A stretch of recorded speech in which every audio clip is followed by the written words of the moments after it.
noches, Sí. ingeniero.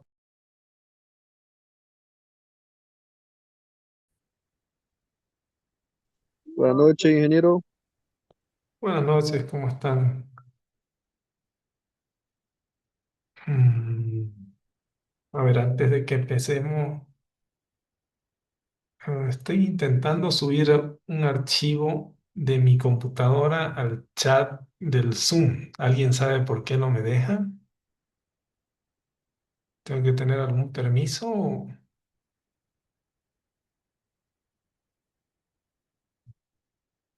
Porque no puedo compartiéndolo directamente, arrastrándolo, tampoco funciona.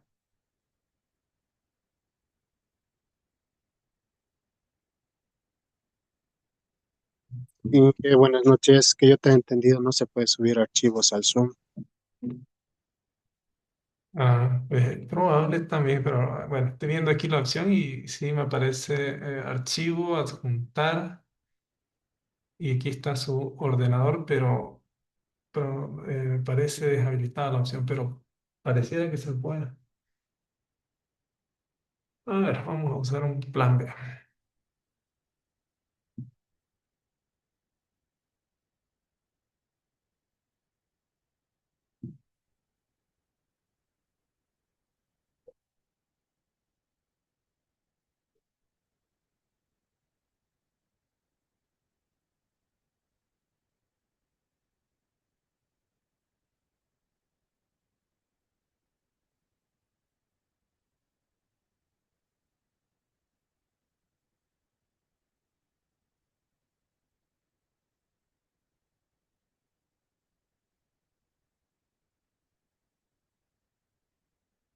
Ahora sí, todos recibieron, ¿verdad? Mediante el WhatsApp, el archivo que les he compartido, ¿cierto? Sí, lo hemos recibido. Bueno, ese archivo va a ser útil para poder resolver un ejercicio que vamos a hacer durante la clase, al final de la clase, ¿no? Entonces, bueno, primero el propósito es que ustedes puedan tenerlo, abrirlo, ¿no? Luego les daré las instrucciones cuando llegue el momento, ¿sí?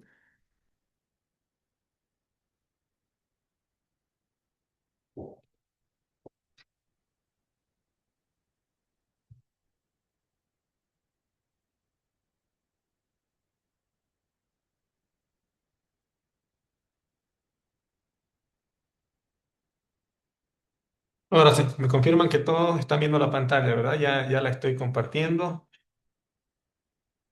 Correcto, Inge. Se ve la pantalla. Bueno,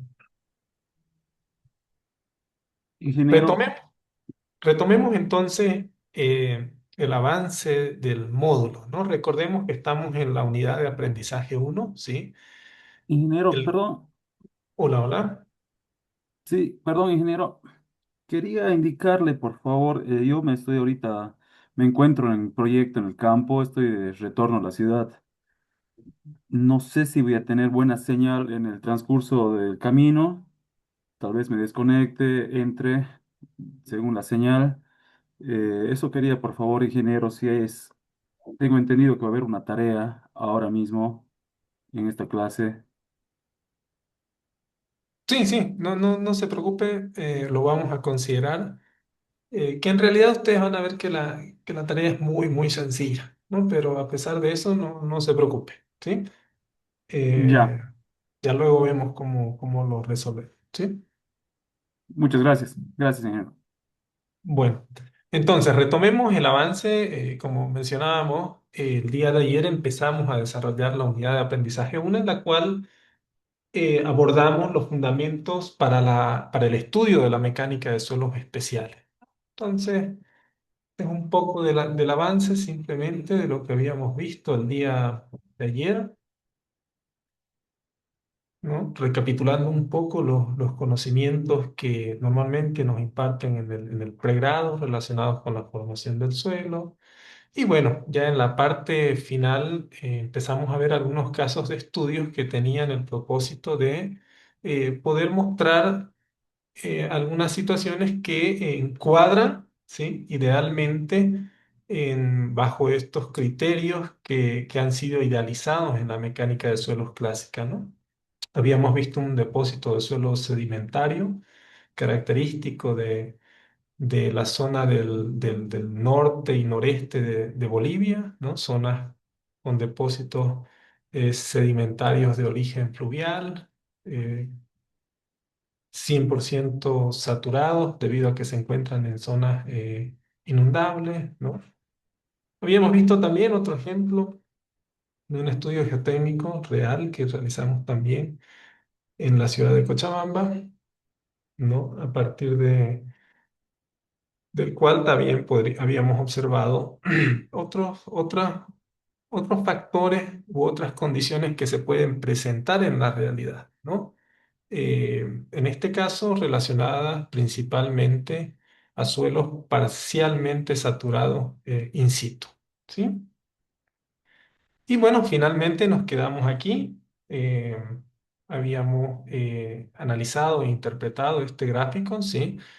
Eh, Habíamos también demostrado a partir de este caso de estudio de que también el suelo puede pasar por efectos de preconsolidación, no solamente debido a la historia de carga del suelo, sino que también a través de efectos de desecación que normalmente ocurren en el terreno, ¿sí? Entonces, retomemos desde este punto, ¿sí? Este es un perfil que lo he extraído de este artículo, ¿sí? Este es un artículo científico publicado por Skepton, ¿sí? En el cual básicamente lo que hace este autor es que a partir del estudio de unas arcillas posglaciales, empieza a identificar comportamientos que para ese periodo no habían sido tan estudiados, ¿no?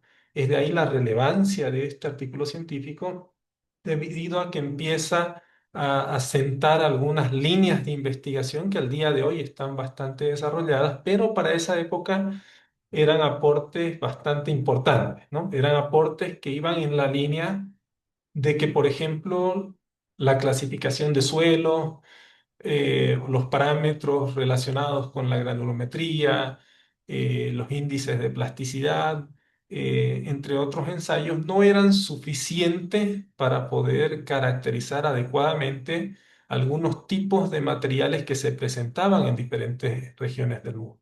Entonces, eh, estos autores, pues básicamente dan un ejemplo, pues bastante interesante, que es el que ustedes están viendo ahora en pantalla, ¿no? Observen esta fotografía, ¿sí? Esta es una fotografía que está casi en todos los libros de mecánica de suelo, ¿sí? Eh, y básicamente aquí queremos hacer una pregunta relacionada a qué tendría que cambiar para que un mismo suelo que puede soportar carga termine fluyendo, ¿no? Fíjense en la imagen o en la fotografía nos muestran, aquí tenemos un espécimen de suelo cilíndrico, ¿no? Básicamente este es una arcilla, ¿no? Que sobre ella pues básicamente se han colocado diferentes cargas, ¿no? Y fíjense cómo esta probeta, ¿no? Para llegar ahí ha tenido que ser remoldeada, ¿verdad? Y a partir de ese remoldeo, pues básicamente fíjense cómo tiene una resistencia, de acuerdo a lo que se ve en la fotografía, pues relativamente alta, ¿no? Y observen ahora en el lado derecho, de igual manera tenemos un suelo que, fíjense, es bastante diferente, ¿no? Con relación a lo que es su consistencia. Entonces ahí yo les pregunto a ustedes, ¿qué creen que tendría que cambiar para que este mismo suelo, en un caso, de acuerdo a la fotografía, pueda soportar cargas y en el otro caso, fíjense, es un suelo que prácticamente está fluyendo? ¿Qué piensan ustedes? ¿Qué ha tenido que cambiar?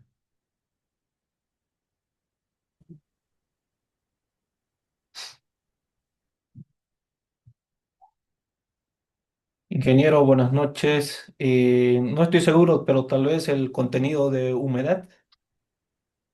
¿Ya? ¿Qué cree que ha pasado con el contenido de humedad?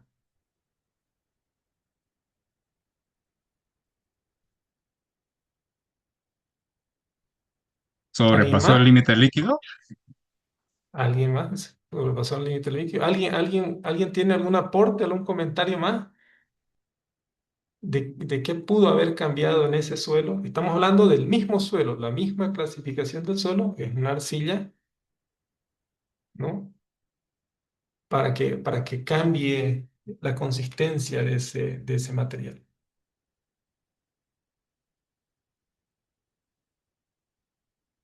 ¿Sí? ¿Alguien más? ¿Una opinión más?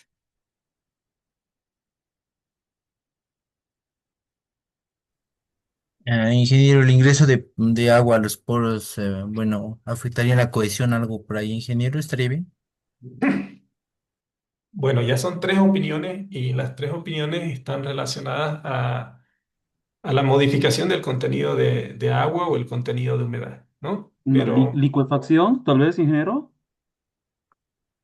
eh, en este caso estamos hablando de un material arcilloso, conforme a lo que se ve, para que esa probeta pueda sostenerse ahí. eh, eh, no es un material característico de la licuefacción, ¿sí? No es una variable que pueda ingresar. Estamos hablando simplemente del mismo suelo y ahora les paso el dato de que, conforme al caso de estudio, tiene el mismo contenido de humedad, ¿sí? O sea, estamos hablando que la probeta de la izquierda, que soporta cargas, ¿sí? A ver,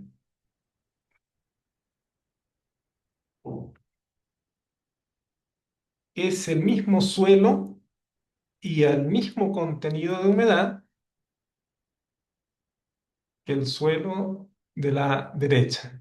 No ha variado el contenido de humedad. Es el mismo. ¿Sí? ¿Ustedes creen en eso? ¿Qué piensan?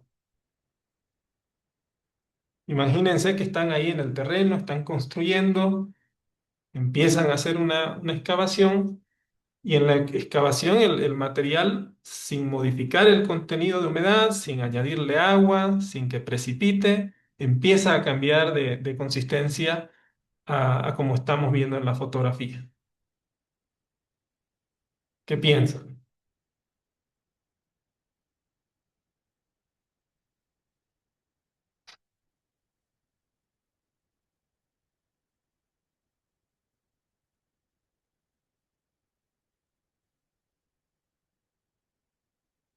Ingeniero, ¿qué tal?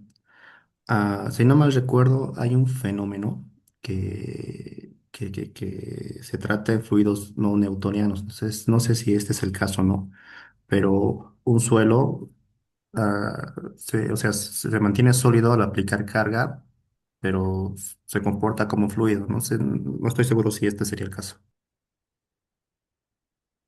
No va por ahí el caso porque estamos sacando la variable que había mencionado también su compañero anteriormente, que es el sismo, ¿no? El cual está relacionado con la licuefacción y otras variables externas que pueden hacer que haya una modificación en el terreno, ¿no? Pero en este caso, básicamente los que explican estos autores a partir del estudio de estas arcillas blandas, ¿sí? De origen marino, postglacial, eh, explican que, o lo que pudieron observar es que cuando ellos extrajeron una muestra inalterada del terreno, del depósito natural, que llega a ser la probeta del suelo que ustedes están viendo aquí, y la someten a cargas o le aplican alguna carga, bueno, tenía valores de resistencia pues bastante altos, como gráficamente se puede ver en la fotografía. Sin embargo, cuando ellos la extrajeron, ¿sí? De campo y extrajeron una muestra disturbada como la conocemos y la trasladaron al laboratorio y básicamente realizaron el remoldeo de la muestra para preparar un espécimen o la misma probeta que ustedes ven ahí en la fotografía con el mismo contenido de humedad, pues se encontraron con la sorpresa de que el mismo suelo, con el mismo contenido de humedad, pero en este caso remoldeado, ¿sí? Había sufrido un cambio importante, ¿no? Con respecto a lo que es la consistencia de ese material, ¿no? Entonces, ahí ellos empezaron a advertir de que existían algunos tipos de materiales, en este caso a partir de arcillas de origen marino, que podían modificar su comportamiento, ¿sí? Específicamente relacionado con la aplicación de cargas como producto del remoldeo de su estructura, ¿no? Entonces, es ahí donde empezaron a plantear el estudio más profundo de lo que conocemos como lo que es la estructura, la mineralogía, porque este era un fenómeno que para la época no se podía explicar con los ensayos tradicionales, ¿no? Entonces, probablemente este es uno de los casos de estudios que empieza, digamos que un poco a abrir el paraguas en esa época para empezar a analizar otro tipo de variables o ampliar el análisis de algunas variables, pero en este caso relacionadas más tanto a la estructura del suelo, ¿sí? Como también a los componentes mineralógicos que conforman el suelo, ¿no? Entonces, ese es un caso de estudio bastante interesante y a partir de ahí, pues las preguntas que van surgiendo están relacionadas, por ejemplo, a por qué dos suelos con propiedades índices similares pueden presentar comportamientos geotécnicos distintos, ¿no? Y es ahí donde las respuestas empiezan a señalar que es necesario empezar a estudiar y a investigar más la fábrica, ¿sí? Los enlaces, la cementación y la historia de esfuerzo de los materiales. Y de igual forma surgen otras preguntas que está prácticamente se responde con la fotografía anterior, de por qué una misma arcilla puede perder gran parte de su resistencia al ser remoldeada sin cambiar su contenido de agua, ¿no? Y entonces ahí las primeras explicaciones pues logran plantear un concepto que es utilizado hasta el día de hoy, relacionado con la sensibilidad del suelo al remoldeo, ¿no? Ellos explican que ciertos tipos de materiales, ¿sí? Pueden presentar una estructura debido a su proceso de formación geológica en el terreno, pero que cuando nosotros extraemos esa muestra y básicamente la remoldeamos en laboratorio para realizar ensayos, podemos destruir todos los enlaces interparticulares y toda la estructura que ha sido heredada del proceso de formación, ¿no? Entonces, fíjense que para la época, cuando estos autores empiezan a investigar esto, todavía el conocimiento de lo que es la mineralogía, la microestructura o la estructura de los suelos no estaba tan desarrollada porque todavía no se tenían las herramientas que se tienen al día de hoy, ¿no? Entonces, ahí es importante cuestionar de, bueno, cómo estos investigadores pudieron formular el concepto sin ver la microestructura, ¿no? Fíjense, es muy interesante porque ellos a partir de un comportamiento mecánico, ¿sí? Que en este caso es la resistencia, básicamente pudieron deducir de manera indirecta que el efecto estaba relacionado con la microestructura de los suelos, ¿no?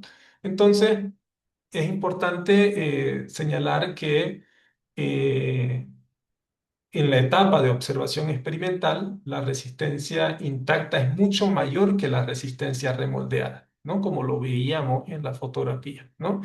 Incluso con un contenido de agua similar. Entonces, eh, también estos autores siguieron la línea de investigación en el cual el marco de esfuerzo efectivo y las propiedades índices no podían explicar esta diferencia, ¿no? eh, ya que utilizando los conceptos, las herramientas o los ensayos básicos, este suelo, desde estos indicadores, no sufría ningún tipo de alteración o ningún tipo de cambio, ¿no? Entonces, es ahí donde, a partir de un comportamiento mecánico, estos autores empiezan a hacer una hipótesis geotécnica, ¿no? En la cual ellos plantean de que debe existir una organización interna dentro del suelo que se pierde al remoldear el mismo, ¿no? Entonces, y es a partir de ahí donde, por ejemplo, también Terzaghi, en 1925, junto a otros investigadores, empiezan a profundizar más los conceptos relacionados a la existencia de la estructura en los suelos, ¿no? En particular en suelos arcillosos.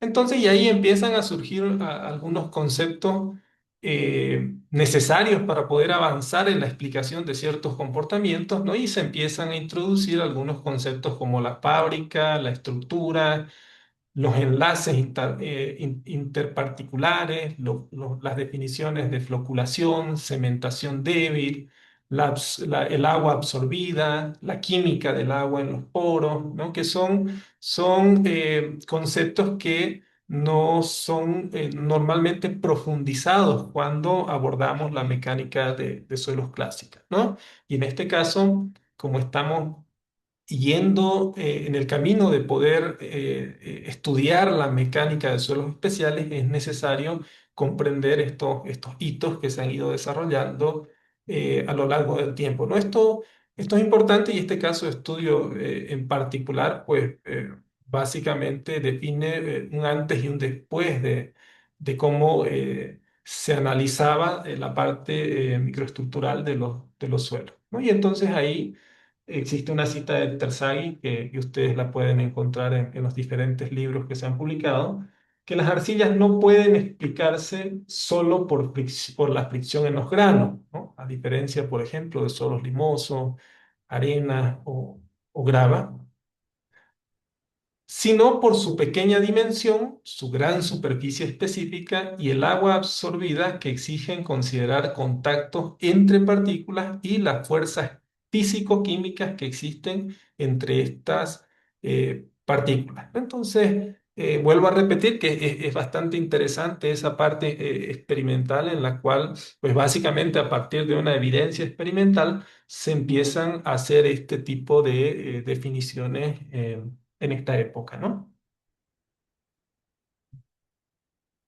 Y aquí es donde se define matemáticamente el concepto de lo que es la sensibilidad de los suelos, ¿no? Entonces, la sensibilidad, la cual está denominada con S sub T, así ustedes van a encontrarla en las diferentes publicaciones o libros, ¿sí?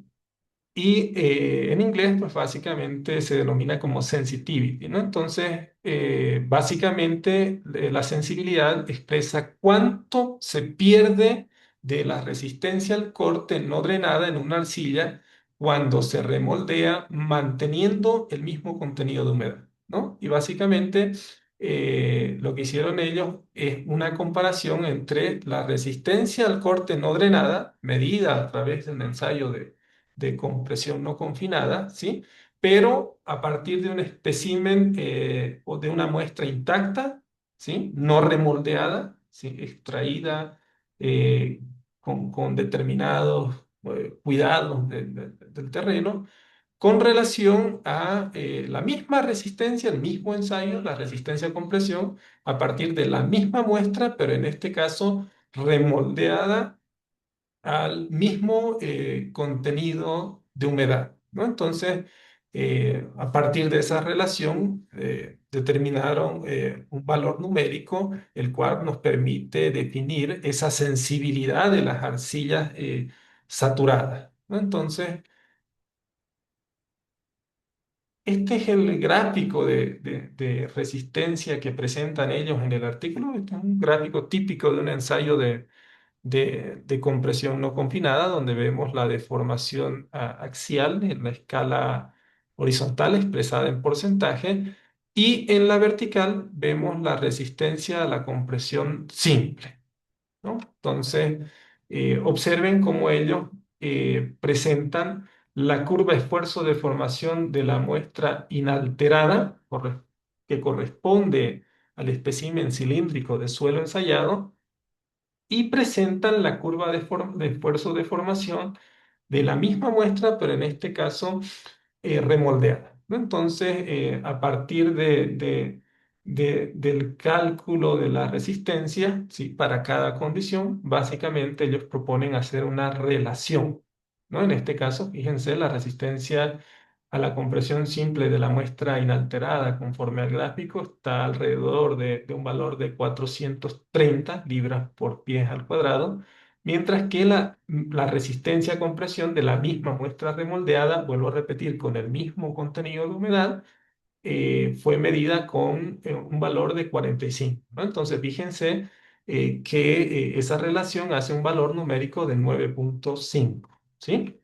Entonces, a partir de este cálculo, estos autores proponen una clasificación de sensibilidad, ¿sí? Es una clasificación que permite definir, fíjense, en diferentes rangos conforme a esta tabla, la sensibilidad de las arcillas saturadas, ¿no? Definiendo que, por ejemplo, un valor de S sub T igual a 1 clasifica a una arcilla como prácticamente insensible al remoldeo, ¿no? ¿Qué quiere decir esto? Que si ustedes extraen la arcilla saturada del terreno y la ensayan, y luego van y la extraen disturbada, la recompactan y la ensayan al mismo contenido de humedad, prácticamente la resistencia va a ser muy similar, ¿no?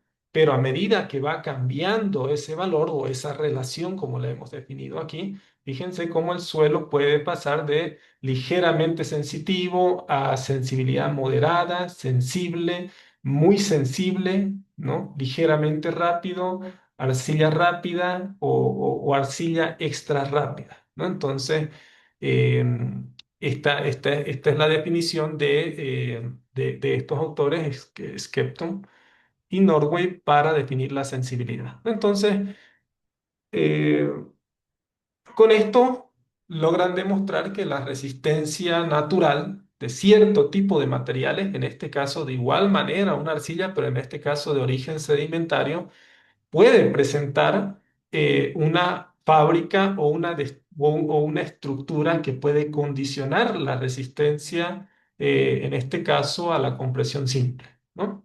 También pudieron definir que el remoldeo prácticamente, sin poder verlos en la época, asumieron que el remoldeo prácticamente destruye toda esa estructura conformada por agregados, contactos o enlaces interparticulares, ¿no?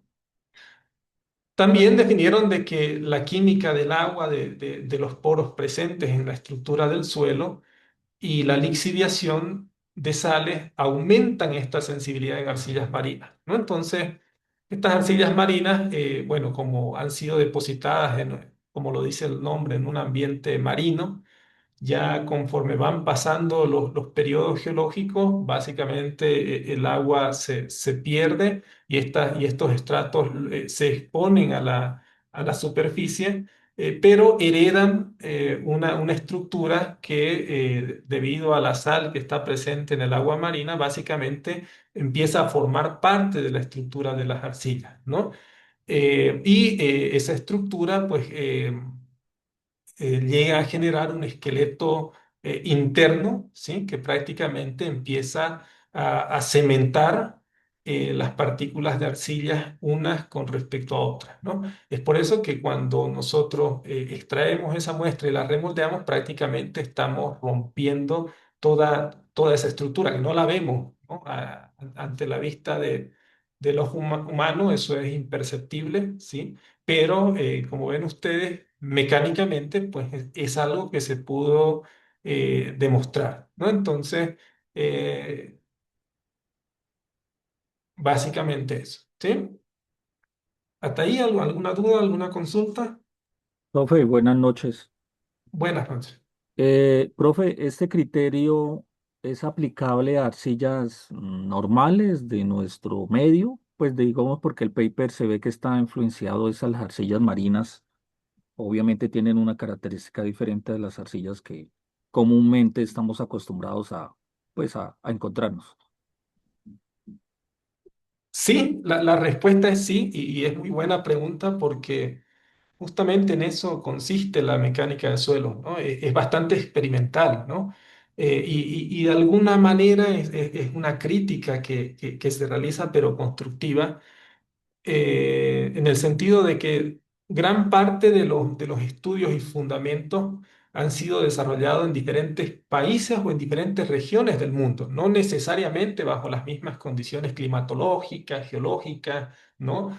Cada parte del mundo a lo largo del tiempo ha intentado resolver sus propios problemas, ¿no? Y a partir de la resolución de esos problemas, empiezan a generar conocimiento, ¿sí? Y empiezan a compartir ese conocimiento a nivel global, ¿no? Para que a partir de ese criterio también se puedan aplicar en diferentes partes del mundo y llegar también a una conclusión. En particular, si bien la propuesta del parámetro de sensibilidad nace a partir de arcillas marinas, por supuesto que puede ser aplicado en cualquier otro tipo de suelo, ¿no? Porque es lo mismo que habíamos dicho con las ecuaciones de consolidación, por ejemplo, de esfuerzos efectivos. Habíamos definido ayer que existen cierto tipo de idealizaciones para poder aplicar correctamente esas ecuaciones o esos parámetros, ¿no? Tanto para aplicarlos como para interpretarlos, ¿no? Aquí pasa lo mismo. Si bien aquí nos están diciendo, he observado esto, ¿sí? He demostrado esto experimentalmente, pero hay que considerar que yo lo he hecho a partir de la evaluación de unas arcillas marinas, ¿no? Lo importante no es a partir de qué tipo de material, sino el fenómeno que ellos están tratando de mostrar. Ellos están diciendo los suelos arcillosos tienen microestructuras que básicamente pueden condicionar la resistencia al corte. En este caso particular, a partir de sales que forman parte de esa estructura. Pero como van a ver más adelante, existen otro tipo de conexiones, cementaciones o fuerzas interparticulares que pueden generar una cementación. ¿No? No necesariamente las arcillas marinas, existen otro tipo de materiales que de igual manera, debido a sus procesos de formación, pueden generar esta microestructura. Y ahí sí también podemos aplicar, por ejemplo, el criterio de sensibilidad. Aquí la pregunta que hace usted me sirve para ya adelantar de que, por ejemplo, en los suelos residuales, que son suelos que vamos a empezar a estudiar a partir del día de mañana, son unos suelos que no tienen ese origen sedimentario marino, pero que presentan también una estructura en el suelo que condiciona también la resistencia, condiciona la deformación, entre otros comportamientos geotécnicos. ¿Sí? No sé si con eso quedó claro. Sí, profe, muchas gracias. Inge, una consulta. Adelante. Ahí en lo que estaba explicando dice el remoldeo destruye agregado. ¿Esa destrucción se refiere a las arcillas o a otro tipo de suelo? En este caso en particular, a las arcillas. Pero como vamos a ver Porque, más, porque creo que las arcillas, como nos habían explicado anteriormente, ellas se forman por otro tipo de proceso, ¿no? Por meteorización. Entonces, sí, no, creo que no es factible de que se destruyan, ¿o sí? a ver, retrocedamos un poquito para responder a la consulta.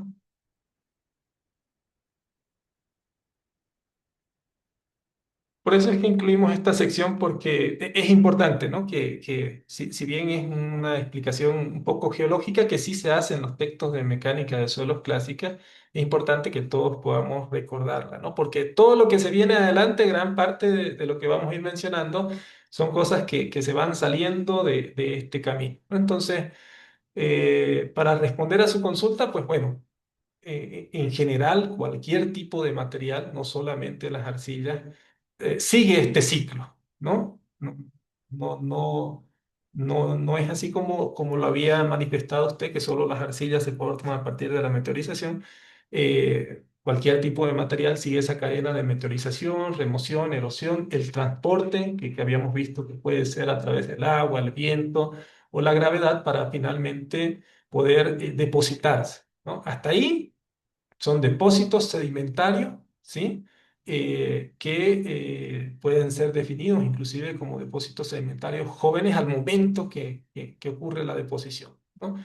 Pero cuando nosotros como ingenieros geotécnicos vamos y queremos evaluar ese terreno para hacer la cimentación de alguna estructura, pasan miles y millones de años hasta eso. Es más, en todas las partes del mundo, en Bolivia, existen muchas zonas todavía que no han sido ocupadas por las personas, por ende no han sido ocupadas con infraestructura, ¿no?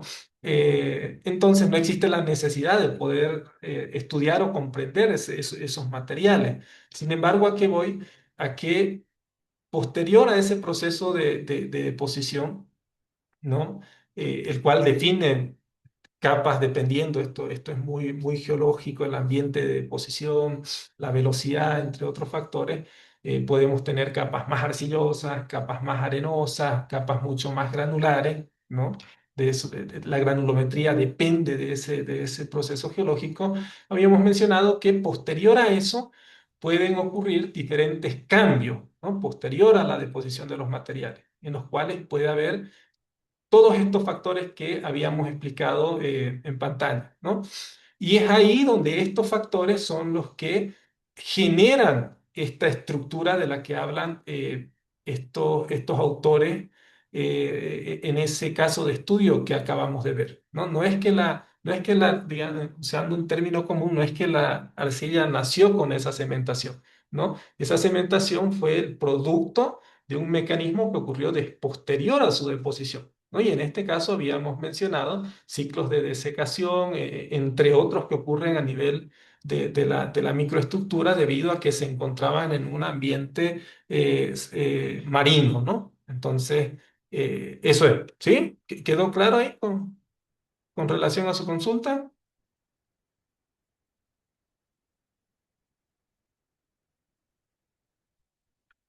ingeniero? Sí, ingeniero, queda claro. Bueno, ahí hay otra duda, otra consulta hasta aquí.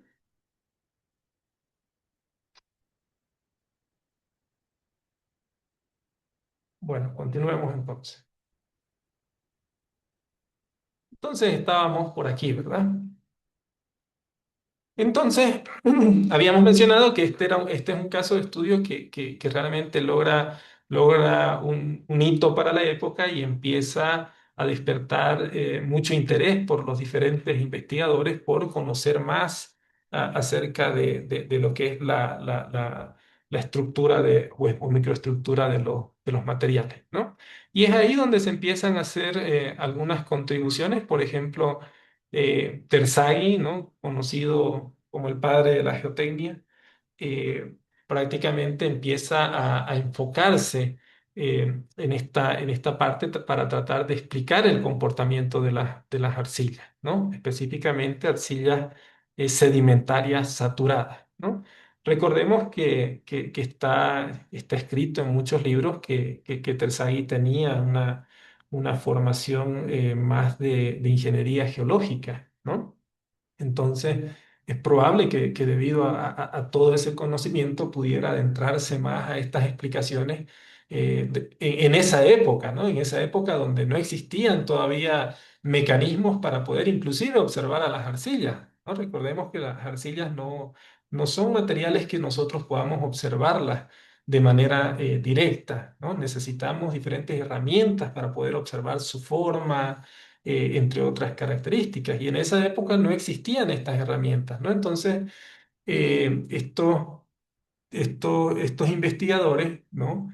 Eh, Básicamente empezaron a hacer algunas deducciones de modelos, ¿sí? Que muestran el comportamiento de las arcillas, ¿no?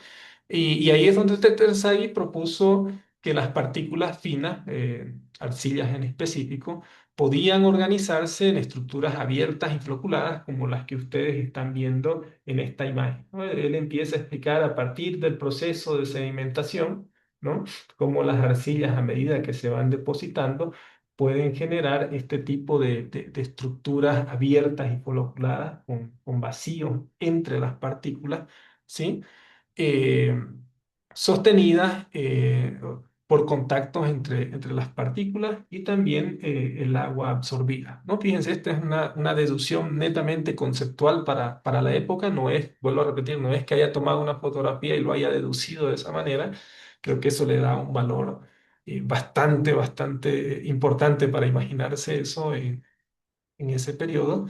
Y luego también viene Artur Casagrande, ¿sí? Quien también amplía a partir de ese concepto de Terzaghi, lo amplía, va un poco más allá y él incorpora la interacción entre las partículas arcillosas, ¿sí? Que estas en un depósito, por ejemplo, sedimentario, empiezan también a interactuar con los granos de limo, también ocurre una densificación a medida que se va dando el proceso de sedimentación, demostrando que la estructura natural podía evolucionar durante la compresión del sedimento, ¿no? ¿Qué quiere decir esto? A medida que iba ocurriendo el proceso de sedimentación, pues básicamente esta estructura, como muestra en la gráfica, en este caso en el lado derecho, se muestra el proceso en el cual se están sedimentando las partículas, se están depositando las partículas y en el caso de la imagen de la derecha, ya muestra la estructura final, ¿no? Compuestas por arcillas, limos, vacíos dentro de las partículas, un arreglo floculado de las partículas de arcillas que había identificado Terzaghi, que se da durante el proceso de compresión de lo que es el sedimento. ¿Sí? Entonces, estos son dos aportes importantes, por eso los estamos recordando y, y estamos observando de manera o recordando, si bien de una manera un poco general, pero retomando los conceptos principales, porque más adelante vamos a ver que existen otros tipos de suelos en los cuales ya no siguen esta cadena de formación, ¿sí? El camino de origen y de formación de esos suelos es totalmente otro, no es el transporte, no es la sedimentación, y sin embargo también empiezan a presentar diferentes tipos de estructuras y mecanismos a nivel de las partículas de arcillas que condicionan el comportamiento geotécnico, ¿no? Entonces, aquí es donde ya la literatura empieza a introducir los conceptos de composición, la fábrica y la estructura del suelo, ¿sí? Como variables que condicionan el comportamiento mecánico, ¿sí?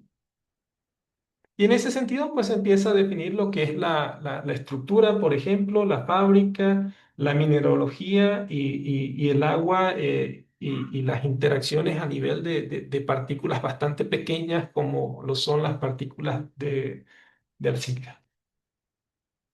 Entonces, para explicar los suelos finos, estructurados o sensibles, ¿sí?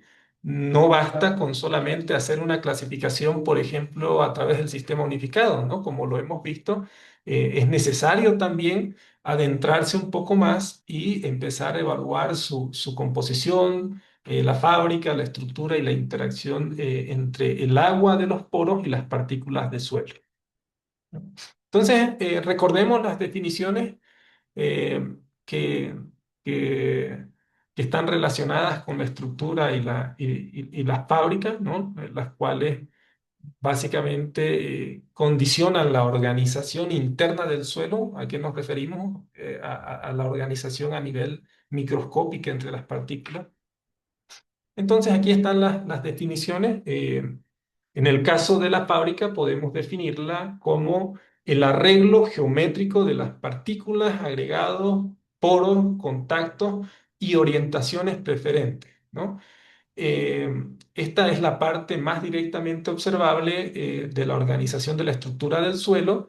En arenas y gravas puede determinarse por una observación visual, esto debido evidentemente al tamaño de las partículas, y en arcilla requiere técnicas microestructurales, ¿no? Fíjense, esta definición la extraje del libro de Mitchell y Soga, ¿sí? publicado en 2005, ellos mismos reconocen que para observar o estudiar la fábrica es necesario recurrir a técnicas microestructurales, ¿no? Pero recordemos este valioso aporte de Terzaghi y Casagrande, que sin disponer de esta tecnología a la época, pues básicamente ya sentaron una idea muy clara de por dónde iba la microestructura de los materiales finos, ¿sí? Y su relación con el comportamiento geotécnico de los materiales. Entonces, eso es importante de resaltarlo y reconocer, ¿no? Ahora hagamos la definición de qué es la estructura. Entonces, la estructura está más relacionada a la organización interna del suelo resultante de la fábrica, ¿sí? O sea, es la fábrica, pero adicionalmente a eso empiezan a aparecer otras variables como, por ejemplo, la composición la composición mineralógica, las fuerzas interparticulares, la cementación y la historia de esfuerzo, ¿no? Entonces, el concepto de estructura es un concepto un poco más amplio, ¿no? Que básicamente alberga lo que es la fábrica de los suelos, ¿no? Y entonces aquí podemos identificar esta fórmula, ¿sí? Más cualitativa en la cual podemos definir que la estructura es igual a la fábrica, la composición mineralógica y las fuerzas interparticulares. Son aspectos de interés para poder profundizar en el análisis del comportamiento principalmente de arcillas saturadas, ¿no? Entonces, con relación a la composición mineralógica, ¿a qué nos referimos con esto? Ese componente de la estructura, pues básicamente incluye el tipo y la proporción de minerales arcillosos, ¿sí? Así como también minerales no arcillosos, materia orgánica, fluidos intersticiales, todos los cuales condicionan directamente la magnitud de las fuerzas de superficie, ¿no? Y también empieza a aparecer los conceptos de fuerzas interparticulares, los cuales están relacionados con que la estructura del suelo incluye prácticamente una fábrica en la cual, en el caso de las arcillas, empiezan a predominar a ese nivel o a esa escala de análisis las fuerzas intraparticulares de atracción y repulsión, ¿no? Básicamente. Entonces, ¿en qué influye esta estructura? Pues básicamente en los suelos finos, las fuerzas interparticulares son comparables o superan, por ejemplo, las fuerzas gravitacionales. A esto nos referimos a que esas fuerzas que hay entre las partículas a ese nivel de análisis microestructural, debido al tamaño de las arcillas, pues son esfuerzos, son fuerzas pues bastante grandes, ¿no? Entre partículas, ¿no? También influye en la resistencia al corte, ¿sí? Ahí empiezan los diferentes investigadores a correlacionar, por ejemplo, la estructura, recordemos, conformada por también la mineralogía y la curiosidad de cómo relacionar esta estructura con la resistencia al corte, ¿no? También influye en la resistencia, en la deformabilidad de los materiales, en la compresibilidad y consolidación. Eso es algo que vamos a recordar más adelante. Como por ejemplo la estructura con determinados tipos de minerales puede condicionar tanto la deformación, la compresibilidad, la permeabilidad de diferentes tipos de materiales, ¿no? Influye también en la anisotropía, en la sensibilidad y respuesta al remoldeo. Si recuerdan el parámetro que definimos de sensibilidad, pues prácticamente está relacionado con esta estructura de la que hablábamos, ¿no? Pero ahora ya la hemos definido, ¿no? Como una conformación tanto de lo que es la fábrica, los componentes mineralógicos que están presentes también dentro de lo que es el suelo, ¿no? Y también influyen los cambios por carga, descarga, secado, humedecimiento o alteración química. Gran parte de los suelos que vamos a estudiar más adelante en las siguientes unidades, que son denominados suelos especiales, gran parte de su comportamiento está principalmente determinado debido a estos factores que se dan a nivel de lo que es la estructura del suelo, ¿no? Es por eso, por eso que es bastante importante que podamos tener claro estos conceptos, ¿sí? Entonces aquí hay un comentario simplemente para englobar la idea. La estructura es el puente entre la historia de la formación del suelo y su comportamiento geotécnico actual, ¿no? Entonces, eh, probablemente, si bien se utiliza el criterio en el día a día de la práctica, pero es muy importante redondearlo aquí con todo lo que hemos hablado, de que para poder interpretar el comportamiento geotécnico de un material, es importante conocer también cuál ha sido, por ejemplo, el proceso de formación que ha tenido este para poder seleccionar adecuadamente, por ejemplo, algunos ensayos o definir mejor al suelo para poder interpretarlo y hacer uso del mismo como un suelo de cimentación de, por ejemplo, diferentes tipos de infraestructura. ¿Sí? Esta gráfica es interesante, ¿sí? Lo que he tratado aquí es de reunir cuál ha sido la evolución del conocimiento sobre la estructura y la fábrica del suelo, ¿no? Esto conforme a la revisión de la literatura, ¿no? En la cual podemos ver como una primera referencia está Terzaghi en 1925, ¿no? Por el aporte que habíamos explicado anteriormente con respecto a lo que es la fábrica que se forma durante el periodo de deposición de las arcillas. Luego también hay otro aporte en 1926 por Goldsmith, en el cual básicamente este autor empieza a a definir que los minerales laminares de arcilla químicamente sensibles forman una estructura inestable tipo castillo de naipes, ¿no? Este es un ejemplo bastante clásico también en los libros de mecánica de suelo de cómo pueden organizarse diferentes tipos de arcilla debido a esas interacciones físico-químicas que hay a nivel microestructural, ¿no? Luego viene el aporte de Casagrande también, que habíamos visto en 1932, y fíjense que en la cuarta etapa que hemos identificado aquí, empezamos a observar los primeros aportes con relación a herramientas que están relacionados también con diferentes conceptos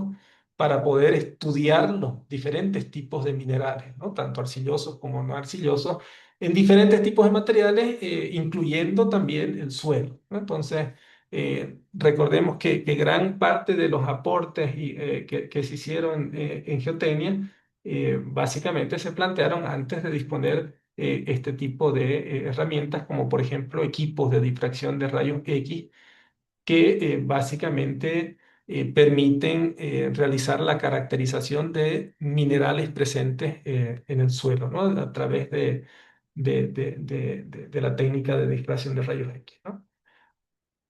También en una etapa está Skepton, ¿sí? Recordemos, con el aporte de lo que es la sensibilidad, ¿sí? Si bien ya existían las técnicas de difracción de rayos X, eh, inicialmente fueron concebidas para todos tipos de materiales y con todo tipo de propósitos, no necesariamente con propósitos de investigación en ingeniería geotécnica, así que hasta que se desarrollaron las herramientas y se aplicaron a la ingeniería geotécnica, todavía hubo un tiempo en el cual diferentes autores, a partir de todos los conceptos que se iban establecieron, empezaron a hacer diferentes tipos de aportes, ¿no? Y ahí vino Skepton y Norway, ¿no?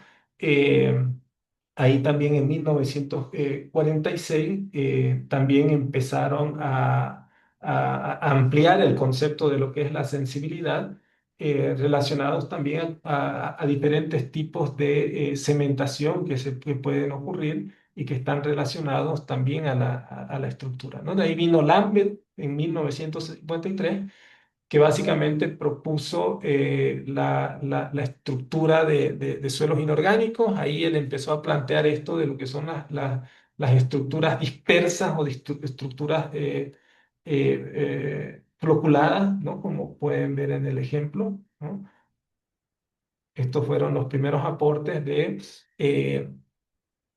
de tratar de comprender a nivel microestructural cómo se podían dar estos tipos, diferentes tipos de fábrica en materiales principalmente arcillosos, ¿no?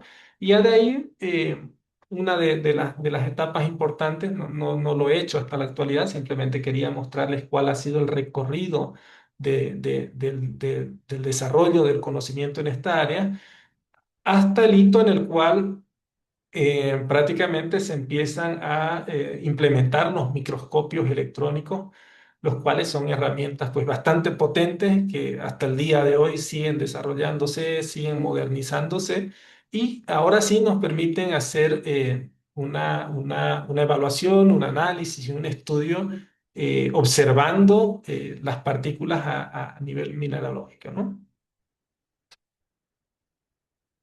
Eh, Estas son algunas técnicas que se utilizan normalmente para la observación de lo que es la fábrica del suelo, ¿sí? Recordemos que para poder observar estas estructuras eh, compuestas por la fábrica, la mineralogía y cementación, no podemos hacerlo de manera directa, ¿sí? Tenemos que recurrir a diferentes herramientas y en la lámina ustedes están viendo 6 tipos de alternativas que al día de hoy nos permiten investigar el suelo a nivel microestructural, ¿no?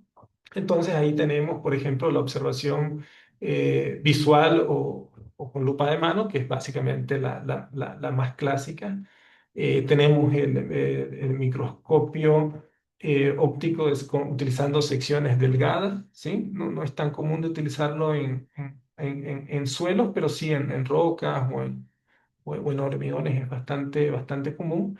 Tenemos el microscopio electrónico, ¿no? Conocidos como SEM o TEM también, que básicamente son las herramientas más potentes, como habíamos mencionado, para poder observar de manera directa la composición del suelo a nivel de microestructural, ¿no? También están las técnicas de difracción de rayos X, ¿no? También muy utilizada comúnmente, la tomografía computarizada, ¿no? Y la porosimetría por intrusión de mercurio, ¿no? Estas son diferentes técnicas que vienen más del desarrollo en el conocimiento tanto de la química como en la mineralogía y que básicamente han sido adecuadas y adaptadas a la mecánica de suelos y a la ingeniería geotécnica también para poder investigar diferentes tipos de materiales como suelos y rocas, ¿no? Entonces, estos no son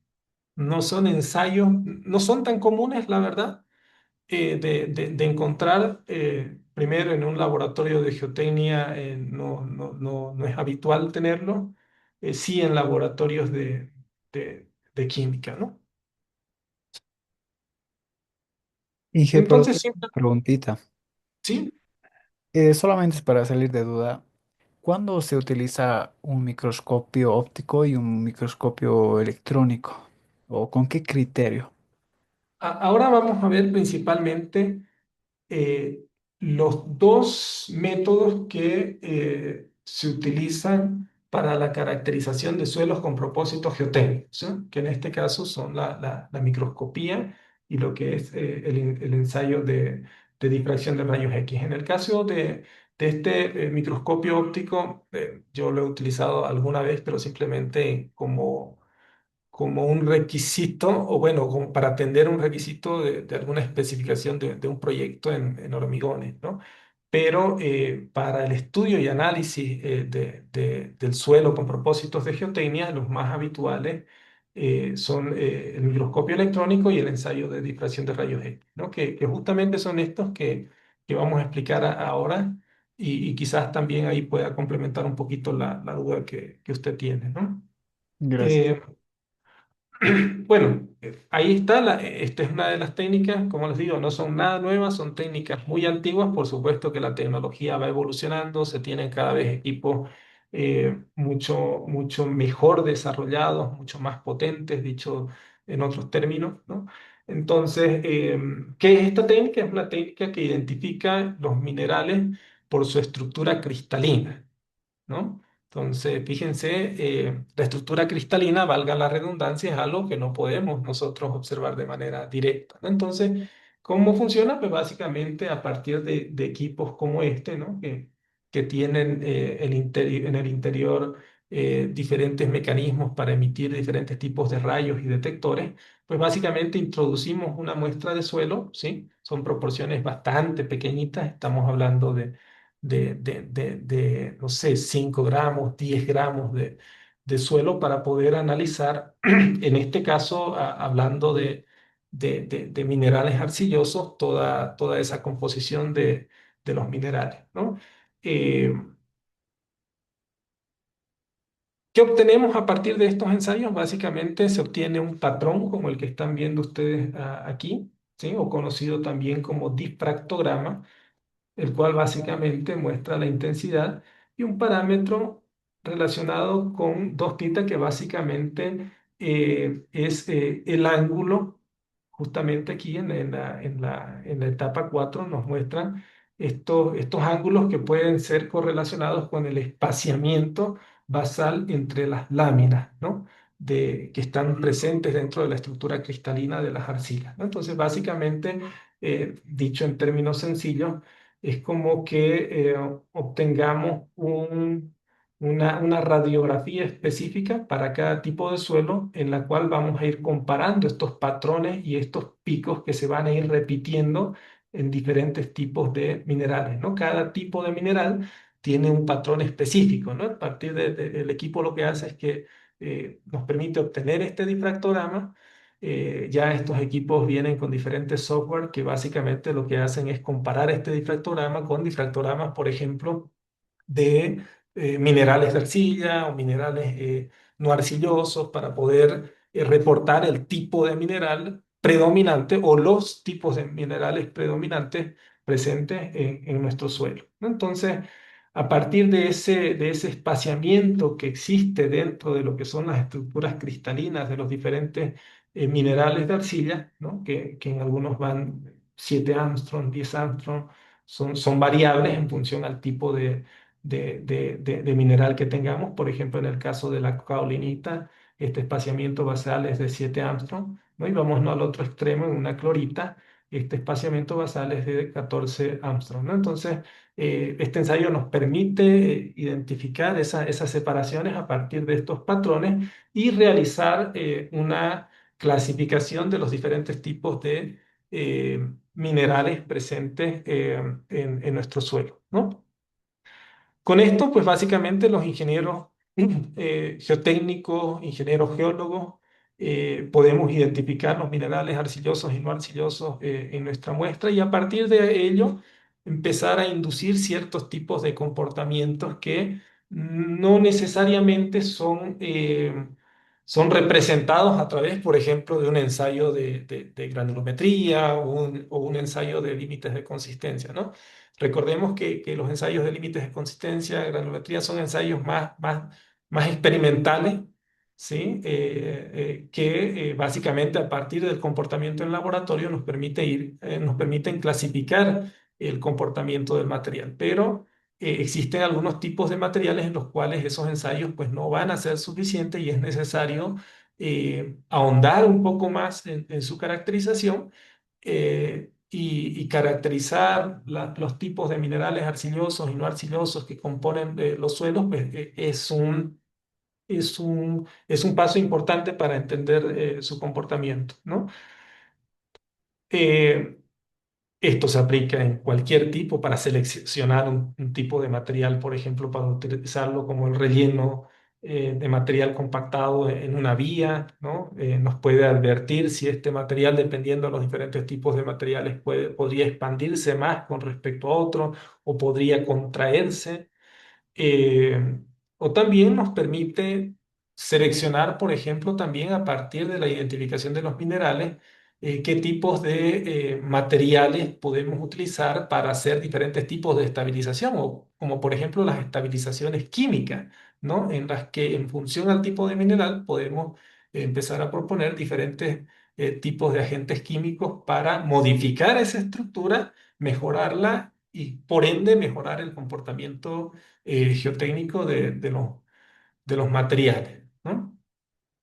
Este es un resultado típico de un difractograma, ¿sí? Esta es una muestra. En realidad hemos hecho muchos, como les decía, van a estar viendo, les voy a compartir algunos artículos. Tiene un valor agregado bastante importante en el momento de realizar diferentes tipos de investigaciones, ¿sí? O publicaciones de artículos científicos, ¿no? Eh, por lo menos en la poca experiencia que tenemos publicando algunos artículos en revistas muy reconocidas a nivel global, pues sí, los revisores le dan un valor agregado a poder realizar este tipo de ensayos, porque es como el ejemplo de la sensibilidad con Skepton, ¿no? O sea, él sí pudo decir, bueno, mi suelo al ser remoldeado cambia. ¿Por qué? Porque yo estoy observando una pérdida notable de resistencia. Pero eso al día de hoy para realizar un aporte científico no es suficiente. Por supuesto que lo era para la época, pero al día de hoy, cuando queremos explicar un comportamiento geotécnico, es necesario poder ir a estas caracterizaciones mucho más específicas para poder explicar ese comportamiento, ¿no? Entonces, y bueno, es lo que les decía, ¿no? A partir de esos patrones de difracción, nosotros o el ensayo nos va a ir reportando los diferentes tipos de minerales, tanto arcillosos como no arcillosos, que están presentes en el suelo, ¿no? En este caso, de este suelo, que es un suelo del norte también, del departamento del Beni, observen cómo el reporte del ensayo prácticamente nos dice que este material contiene minerales de caolinita, mineral arcilloso, minerales no arcillosos como cuarzo, hematita, gipsita y goetita. Entonces, también a partir de esta información mineralógica podemos hacer algunas interpretaciones también de todo lo que ha ocurrido por detrás, ¿no? Por detrás me refiero del momento en el cual nosotros evaluamos o analizamos un determinado subsuelo, podemos hacer una interpretación de la geología también a partir de la obtención de estos ensayos, ¿no? Profe, una pregunta. ¿Sí? Ese ensayo, las muestras se hacen saturadas o se hacen en estado normal? Estas muestras tienen un proceso de preparación. Como les digo, yo no he realizado estos ensayos personalmente y no los voy a realizar, creo que nunca, ni ustedes, es muy probable, a menos que empiecen a hacer un doctorado y tengan la disposición de este equipo. Estos ensayos lo hacen, o sea, y no es cuestión de capacidad, es cuestión de formación, ¿no? Los profesionales que están relacionados o tienen las capacidades para poder realizar e interpretar estos ensayos son normalmente ingenieros químicos, ¿no? Entonces, existe de igual manera eh, que los ensayos, por ejemplo, un ensayo de límites de consistencia, existe un procedimiento en diferentes tipos de normativas para poder realizar un ensayo para ser considerado válido. Estos ensayos también tienen sus propias normativas, ¿no? Inclusive dentro de la ACTM, entre otros tipos de normativas que establecen cuál es el procedimiento. De manera general, sí se conoce o conocemos que dependiendo del tipo de arcilla que ustedes vayan a utilizar o dependiendo si son minerales principales o secundarios, ellos hacen un proceso ahí donde en algunas muestras pueden poner glicol, en otras pueden calcinarlas, por ejemplo, a elevadas temperaturas con un proceso de pretratamiento, ¿no? Para poder observar, digamos, estas separaciones de manera mucho más clara, ¿no? Y en general, normalmente son muestras que se secan también antes de poder realizar el ensayo, ¿no? Porque lo que queremos aquí es principalmente encontrar esas separaciones entre estas estructuras, ¿no?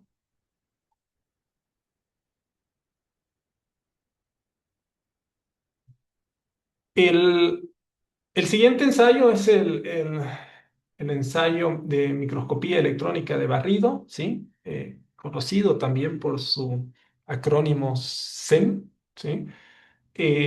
Básicamente, el SEM utiliza un haz de electrones para obtener imágenes de alta resolución de la superficie de la muestra, ¿no?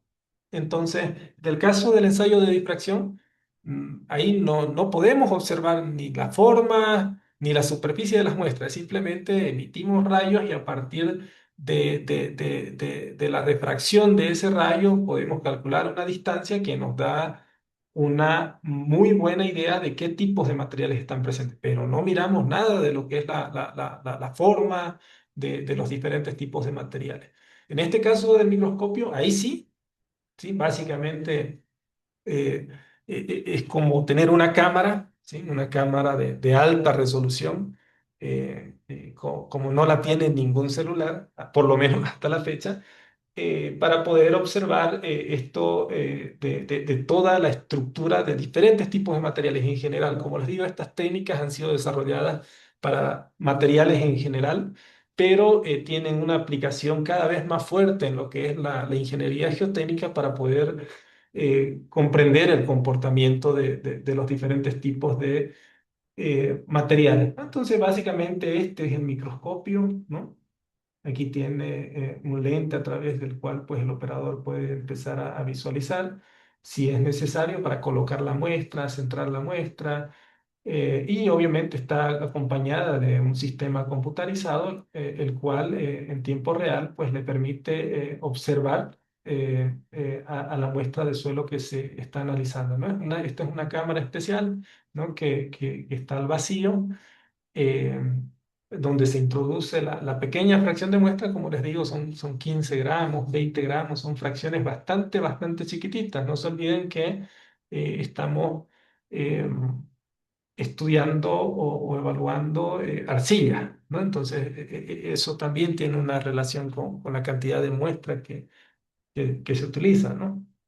Eh, ¿Podríamos meter una partícula de arena? Podríamos meterla, sí, inclusive hasta partículas de grava, pero con otros propósitos, ¿no? De poder observar las formas, por ejemplo, en estabilización de suelos es muy común y lo hemos hecho de colocar muestras de suelos estabilizadas para poder observar esa cementación que se genera a través de los diferentes agentes químicos que se utilizan para generar la cementación artificial para la estabilización de suelos, ¿no?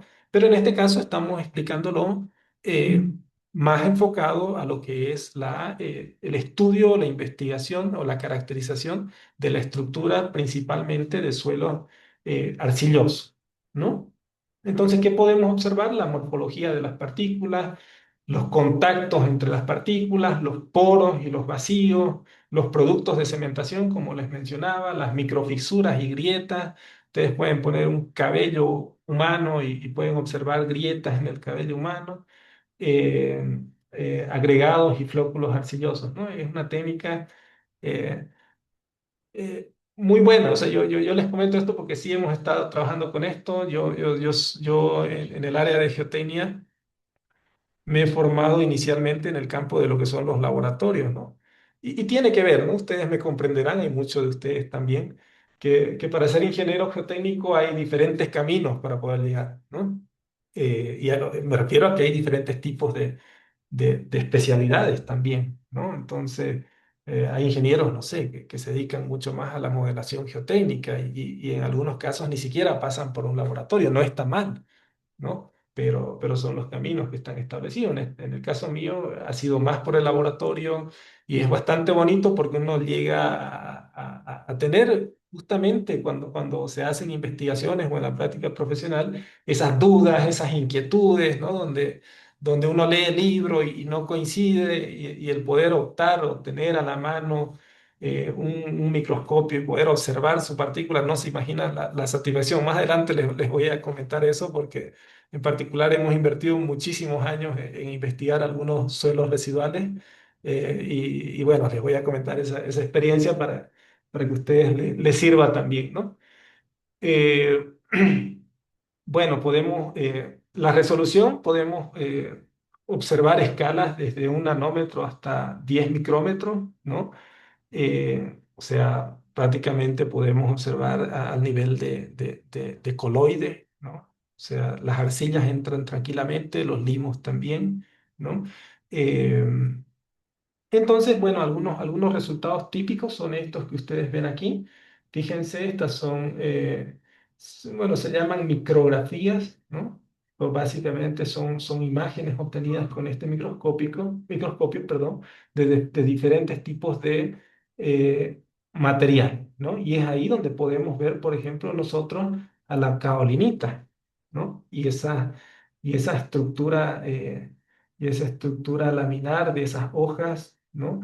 La disposición de las caolinitas, ¿no? Siempre, o en la mecánica de suelos clásica empezamos a hablar un poco de manera general, pero empezamos a reconocer las estructuras dispersas, las estructuras floculadas, y las vemos a partir de esquemas y a veces nos complica un poco, y pues bueno, ya en el microscopio uno puede observar todo eso de manera directa, ¿no?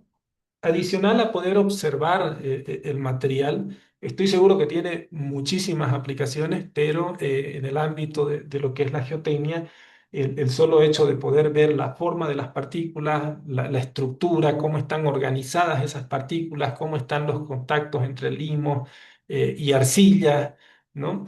Es bastante valioso, ¿no? Pero adicional a eso también se utilizan estos microscopios porque tienen o se añaden otros sensores, ¿sí? Que permiten determinar, por ejemplo, cuáles son la distribución de los diferentes elementos químicos en el suelo, ¿no? Por ejemplo, a partir de un tipo de fotografía que se obtiene con estos equipos, como la que están viendo ustedes en pantalla, ¿no? Esta es una fotografía de una de las muestras que hemos investigado en su momento. Fíjense, la escala de análisis son 25 micrómetros, ¿no? Y ahí casi que ustedes pueden ver las diferentes láminas de las partículas de caolinita, ¿no? De minerales arcillosos en el suelo. Y lo interesante es que esta técnica nos permite eh, obtener un espectro de igual manera como este, ¿no? Que muy similar en el término de apariencia al de difracción de rayos X, pero con resultados totalmente distintos, ¿no? En el de difracción de rayos X, recuerden, nos daba básicamente unos picos que están relacionados con una separación entre las diferentes estructuras que se obtienen de una manera, digamos, indirecta porque no se observa el material. Pero en este caso, observen cómo a partir de este espectro nosotros podemos identificar cuál es la composición de elementos químicos en el suelo, ¿no? En este caso, por ejemplo, a partir de este ensayo, ¿no? Y a partir de esta imagen, por eso esta imagen está un poco distorsionada. Fíjense, presenta una escala de colores donde cada color está representando un elemento químico, ¿no? Aquí dice hierro, potasio, silicio, aluminio, magnesio y oxígeno, ¿verdad? Entonces fíjense que en la imagen está asociado, porque ¿cómo hace esto? Pues ese equipo, el microscopio electrónico, de igual manera, dispara diferentes tipos de rayos a la superficie del terreno, y a partir de este registro se puede empezar a identificar los diferentes elementos químicos, ¿no? Y aquí están, ¿no? Fíjense, este espectrograma nos dice este suelo analizado a partir de esta técnica. Bueno, nos muestra que tiene potasio, hierro, bueno, el silicio siempre es el principal elemento químico presente en todos los suelos, ¿no? Entonces, eh, fíjense cómo a partir de estas técnicas podemos estudiar tanto la parte de la estructura, ¿no? ¿Recuerdan? Con sus componentes relacionados con la fábrica, ¿no? La composición mineralógica de lo que son los materiales, ¿no? Y también lo que es la cementación, ¿no? Eso es importante, ¿no? Claro, aquí el tema de la interacción y las fuerzas entre partículas, pues los métodos no son para eso, ¿no? Pero sí son los métodos aceptados para obtener parámetros relacionados a los elementos químicos y a la mineralogía. Eh, en la experiencia de Bolivia tampoco son tan comunes. Probablemente a nivel nacional haya 4 universidades que tengan equipos de difracción de rayos X, ¿no? Con respecto a estos microscopios electrónicos de barrido, que yo conozca, y eso que yo estoy metido en el área porque los he requerido en su momento, hemos buscado mucho y bueno, entiendo que en la ciudad, en la Universidad de Oruro, creo que tienen uno. Y existe otro en la ciudad de Cochabamba, ¿no? La Universidad Mayor de San Simón tiene un equipo bastante moderno, la verdad creo que hace unos 5 años lo adquirió. Es prácticamente estos resultados que están viendo en pantalla, los obtuvimos a través de ese microscopio, ¿no? Y lo bueno es que generó un efecto importante porque, bueno, a partir de su implementación se han venido desarrollando muchas investigaciones en geotecnia, en resistencia de materiales, pero ya con este valor agregado, ¿no? De poder reportar eh, algunos parámetros más adicionales para explicar los diferentes tipos de comportamiento, ¿no? Y los ensayos no son tan caros, ¿no? Probablemente estén alrededor de unos entre 50 y $70 por muestra, ¿no? Eh, Casi como realizar una caracterización básica de ensayos de laboratorio, ¿no? Como límite, granulometría. Entonces, es accesible, no deberían estar, o sea, no es común que los vean ustedes en especificaciones de proyectos, no lo es. Porque en la práctica los proyectos se elaboran con criterios, bueno, más prácticos, más aplicativos, pero ya cuando empiezan a surgir los problemas y el talud empieza a caerse y no hay explicación y el suelo empieza a sentarse más y los límites de coincidencia y la granulometría no lo explican, pues ahí sí es donde el ingeniero geotécnico tiene como alternativas estas herramientas para poder caracterizar a su suelo, ¿sí? Hasta aquí algunas dudas, algunas consultas.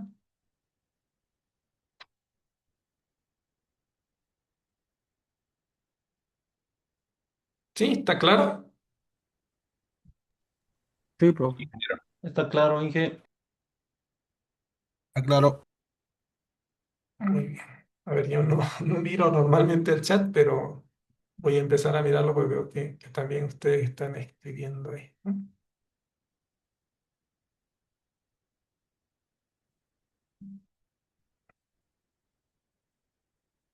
Bueno.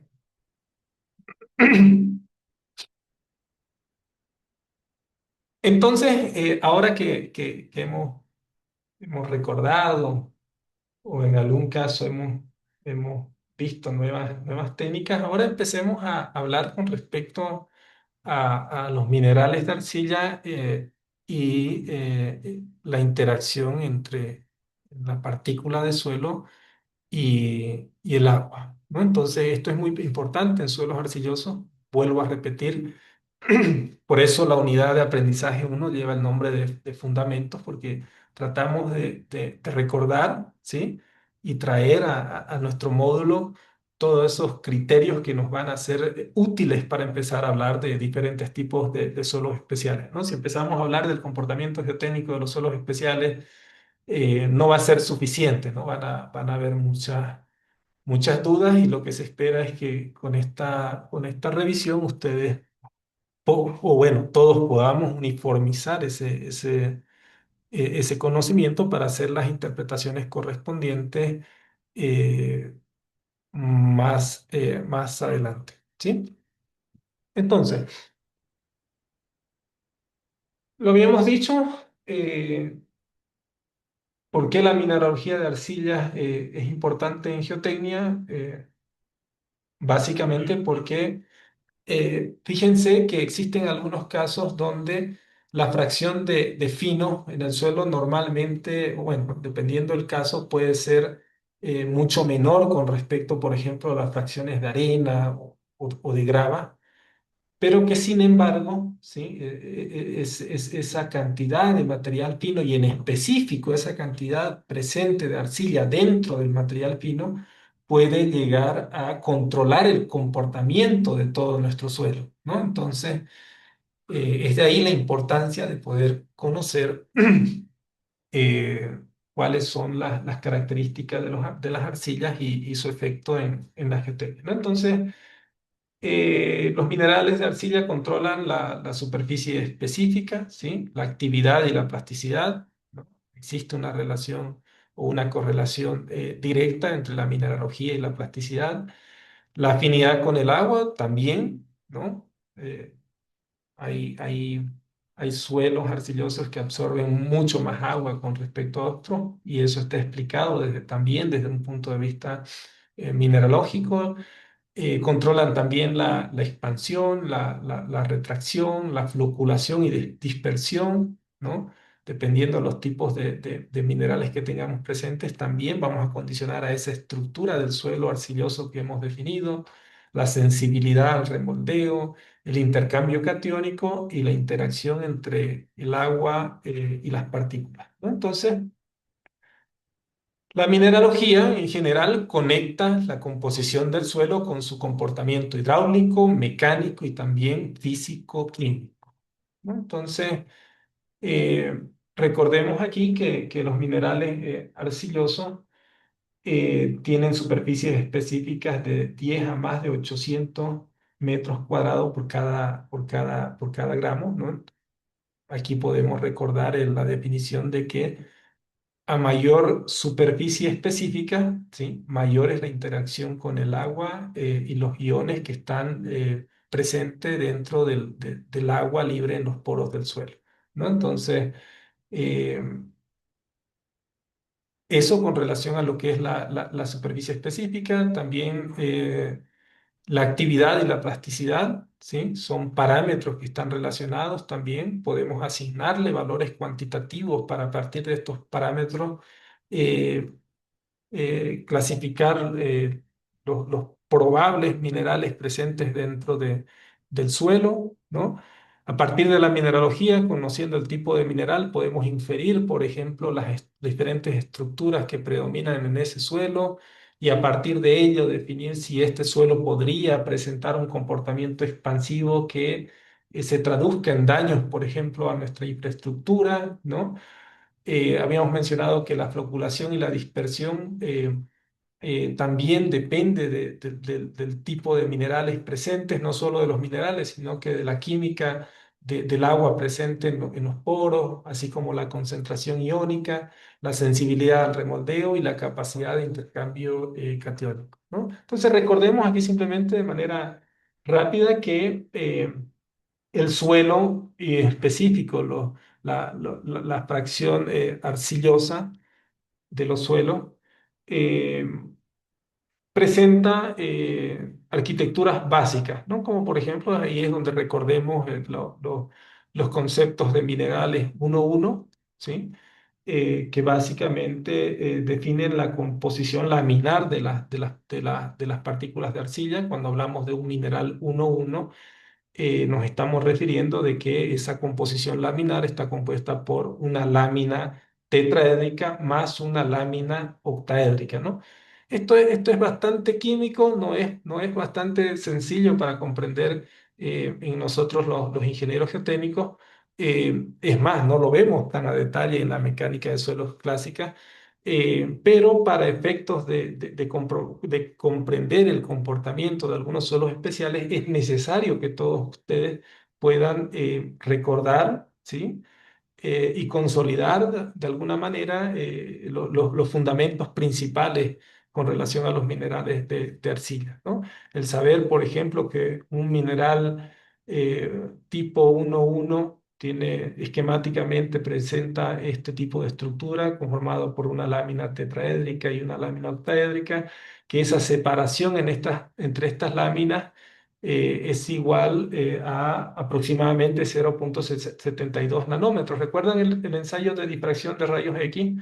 Habíamos mencionado que el ensayo podría determinar esta separación entre estas láminas pues básicamente aquí vemos ya el uso, ¿no?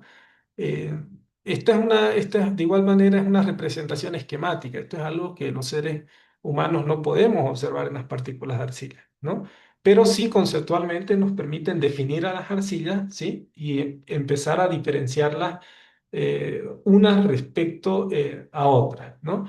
Y es ahí donde a partir de estos criterios se pueden empezar a asignar estas separaciones entre láminas que sí, ahí sí nosotros podemos medirlas a partir del ensayo de difracción de rayos X, por ejemplo, para poder realizar y confirmar esto, ¿no? Que, por ejemplo, en este caso particular se trata de una arcilla de tipo caolinita, ¿no? Entonces, eso es lo interesante. Aquí es donde también empieza a aplicarse el criterio del microscopio electrónico de barrido, ¿recuerda? Eh, Fíjense en esta imagen obtenida con un microscopio. Estas son partículas de arcilla en las cuales predominan minerales del tipo caolinita. Este mineral con una estructura 1-1, ¿no? Visualmente tiene esta apariencia, ¿no? Fíjense cómo van esas láminas como hojuelas sobrepuestas unas respecto a otras, ¿no? Y fíjense, esto es lo que les mencionaba. En este caso, pues fíjense la escala de referencia en esta fotografía microscópica es de 2 micrómetros, ¿no? Entonces es bastante interesante, ¿no? Entonces algunas características de estos minerales, en el caso de la caolinita, por ejemplo, eh, debido a esa menor separación basal, perdón, está acompañada de algunas características que nos permiten hacer algunas interpretaciones geotécnicas, ¿sí? Como por ejemplo una baja capacidad de intercambio catiónico, ¿sí? Una reducida superficie específica que básicamente esos parámetros están relacionados con el comportamiento geotécnico, ¿no? A menor capacidad de intercambio catiónico, por ejemplo, podemos tener estructuras mucho más sólidas que van a impedir la absorción de agua entre las partículas de suelo, ¿no? De igual manera, el criterio de superficie específica, pues básicamente son parámetros que ya nos permiten inducir que suelos que tienen altos contenidos de minerales de arcilla y en este caso del tipo caolinita con una estructura 1-1, pues son materiales más estables, ¿no? Dicho en términos sencillos, lo voy a generalizar, más adelante lo van a comprender con mucho más ejemplos, pero en el caso de los minerales, perdón, de las arcillas con altas cantidades de caolinita, pues son minerales que ante la presencia del agua o cuando están sumergidos, no expanden, ¿no? Otra característica es que estos minerales se forman, y eso lo vamos a ver ya a partir de las siguientes clases, se forman a través de procesos de meteorización química intensa, ¿no? O sea, dicho de otra manera, son más característicos de zonas tropicales que de zonas, por ejemplo, de climas templados, ¿no? Entonces, esa es otra característica general. De igual manera, tenemos los minerales tipo 2,1, ¿sí? ¿Cuál es la diferencia? Es que, bueno, aparte de la diferencia principal de la estructura en la cual este tipo de estructura 2,1 está conformado por dos láminas tetraédricas, como se ve aquí en el gráfico, y una lámina octaédrica, la cual puede ser caracterizada también a través de una separación basal que podemos medir a través de los ensayos de difracción de rayos X, ¿sí? Básicamente hace que este tipo de características y estructuras desde un punto de vista geotécnico sean más desfavorables con respecto a minerales de arcilla del tipo 1,1, ¿no? Entonces, ¿por qué? Porque ya esa mayor separación y esa estructura le va dando algunas características a estos minerales, ¿sí? Como por ejemplo una mayor superficie específica, una mayor capacidad de intercambio catiónico que está relacionado con, por ejemplo, una mayor absorción de agua entre partículas de arcilla, ¿no? Y por ende, o como resultado a la absorción del agua en el suelo, pues eso se ve reflejado, por ejemplo, en lo que es la expansión de los diferentes tipos materiales, ¿no? Y aquí de igual forma presentamos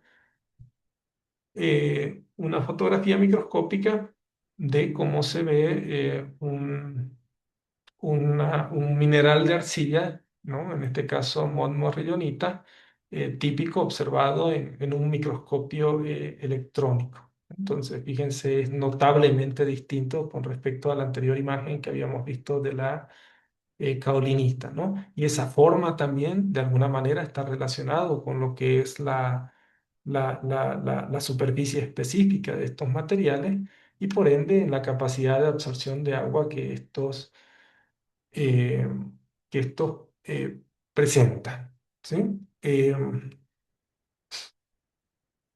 Bueno, aquí simplemente les dejo para que ustedes cuando tengan la lámina puedan ir viendo algunos valores referenciales y característicos, tanto de diferentes tipos de minerales de arcilla con estructura 2-1. Está la morrillonita, que es uno de los materiales más complicados en la práctica. Si nos llegamos a encontrar un terreno en el cual queramos emplazar una estructura, vamos a tener que analizar un poco más cómo intervenir en ese sector. También tenemos a las hilitas y a las vermiculitas, ¿no? Y bueno, ahí les dejo las diferentes características de estos materiales, ¿sí? ¿Hasta ahí alguna duda, alguna consulta? Bueno, entonces, ahora recordemos la interacción entre el agua y la arcilla, ¿sí?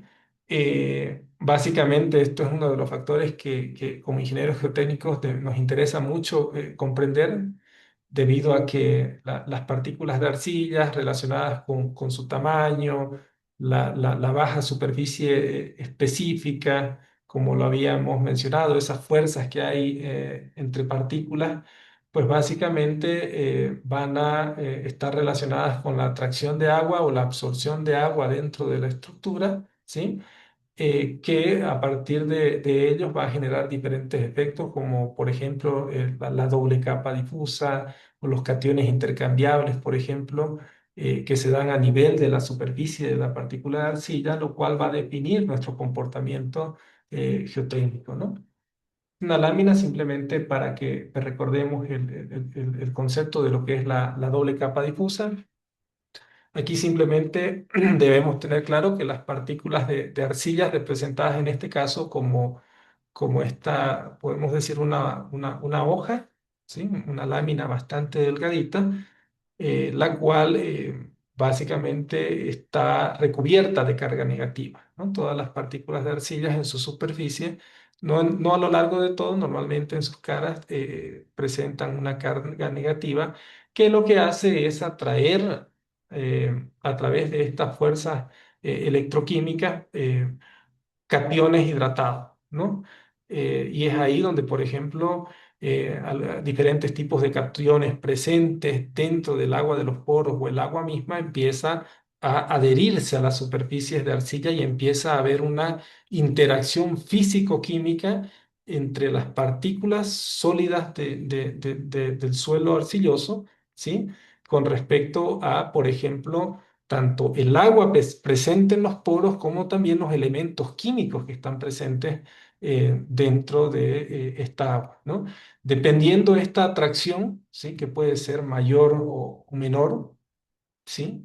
Dependiendo del arreglo que se vaya formando en la capa difusa, pues nuestros materiales van a ir, por ejemplo, controlando lo que es la formación de su estructura, ¿sí? Este criterio puede definir, por ejemplo, si un suelo arcilloso puede presentar una estructura dispersa o una estructura floculada, ¿sí? Recordemos la organización de esas partículas dentro del suelo y por ende eso va a controlar la resistencia, por ejemplo, en algunos casos la resistencia al corte, en otros casos la expansión, la retracción, la dispersión, ¿no? Eh, y eso, ¿no? Y también, bueno, en esta parte finalmente recordemos los conceptos relacionados a los cationes intercambiables y la capacidad de intercambio catiónico, ¿no? De igual forma, debido a esa interacción físico-química que existe en las partículas de arcilla, pues básicamente estas empiezan a atraer debido a su carga negativa diferentes tipos de cationes. Y en función de esto, algunas arcillas van a presentar, como vieron anteriormente, una mayor capacidad de intercambio catiónico con respecto a otra. Y esto de alguna manera también está relacionada al tipo de mineral, ¿no? Como hemos visto anteriormente, las caolinitas tienen un rango de capacidad de intercambio catiónico con respecto, por ejemplo, a lo que son las morrillonitas, ¿no? Es este el principio también que explica algunas técnicas que vamos a tratar de verlas en el módulo de estabilización y mejoramiento de suelos, pero a este nivel, ¿no? A nivel de la estructura de minerales arcillosos, ¿no? Van a ver más adelante que, que, por ejemplo, nosotros podemos, debido a estas capacidades de intercambio catiónico y a esa modificación que pueden tener estas partículas, nosotros podemos utilizar diferentes tipos de agentes químicos, ¿no? Tradicionalmente como la cal, para poder modificar esas estructuras con el propósito primero de tratar de eliminar el agua que existe entre las partículas, ¿sí? Así como también de formar estructuras y sedimentaciones mucho más resistentes a este nivel de partículas, ¿sí? Eh, um, y bueno, finalmente en esta sección quiero que recordemos también un parámetro importante, el cual está relacionado con la actividad de las arcillas, ¿no? Recuerden, este parámetro de actividad de igual manera lo propuso Skepton, fíjense, en 1953. Estos son parámetros que son bastante antiguos, pero por eso pusimos el contexto del tiempo, ¿no? Porque para la época no existían los microscopios, los difractómetros, ¿no? Y básicamente los ingenieros geotécnicos de la época fueron muy hábiles y es de ahí donde nace la geotecnia, principalmente con un criterio experimental de empezar a ensayar los materiales en laboratorio, evaluar su comportamiento y luego recién empezar a dar explicaciones a nivel más, digamos, de la estructura, ¿no? Entonces, este es un parámetro, dicho de otra manera, que se propone para poder eh, identificar, ¿sí? Asociar los diferentes tipos de arcilla, diferentes tipos de materiales, a partir de la relación entre el índice de plasticidad, ¿sí? Expresado en porcentaje, con relación a la fracción arcillosa presente en el suelo, ¿no? Porque estos eran parámetros que en ese periodo se podían medir en laboratorio, podíamos obtener un valor de actividad y en función a esto entrar a una tabla de clasificación, como la que ustedes están viendo en pantalla, y clasificar si, bueno, dependiendo el rango de actividad, si estamos tratando como una arcilla inactiva, con una actividad normal, una actividad alta, o una muy alta actividad, ¿no? Dependiendo esta clasificación de la actividad, nosotros podemos asociar, por ejemplo, el tipo de mineral probable que está dentro de la fracción arcillosa, ¿no? Esto sigue siendo válido, ¿no? A pesar de que, como hemos visto, tenemos herramientas más potentes como el microscopio electrónico, la difracción de rayos X, como les comentaba, no son equipos que todavía los tengamos disponibles en laboratorios geotécnicos, ¿no? Entonces, eh, la actividad sí es algo que podemos obtener a partir de parámetros que obtenemos en ensayos geotécnicos y ya empezar a hacer una interpretación de lo que son los minerales de arcilla para poder complementar la caracterización de nuestro suelo, ¿sí? Eh, bueno, ¿no? Entonces, eso es lo que teníamos establecido para avanzar hasta el día de hoy, ¿sí? Eh, bueno, finalizaremos aquí. No sé si hay algunas dudas, algunas consultas para aprovechar en resolverlas, aclararlas y bueno, ya concluir la clase, ¿no? Profe, una preguntita. ¿Esa fracción arcillosa me puede ampliar un poquito en laboratorio cómo yo la puedo terminar, por favor? La fracción arcillosa, y esa es una buena pregunta. Bueno, en realidad tenía una práctica para darles muy sencillita, pero es tan sencillita que no se las quiero dar para que las hagan en casa. Pero bueno, planteémosla. ¿Listo? Entonces, eh, Para mañana yo les he compartido un PDF en el grupo, ¿sí? En el cual está la lista de todos ustedes y les he asignado diferentes parámetros geotécnicos de diferentes suelos, ¿no? Y lo que necesito que ustedes hagan es que prácticamente para los valores que se les ha asignado, ustedes determinen la actividad de su suelo, ¿no? Hagan la clasificación correspondiente y reporten el tipo de mineral probable, ¿no? Yo solo necesito que ustedes entren a la tabla, obtengan los valores y mañana al inicio de clase cada uno va a saber qué tipo de suelo es, cuál es su actividad, cuál es el mineral probable y ya ahí haremos la complementación del ejercicio, ¿no? Entonces, eh, eso, usted me dio pie a explicar esto, porque estaba dudando si lo daba ahora o no. No se sienta culpable, pero bueno, ahora yendo a su pregunta, pues, ¿cómo se mide la fracción arcillosa?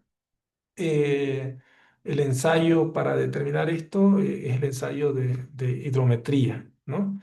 Es un ensayo común donde a partir de la sedimentación, ¿no?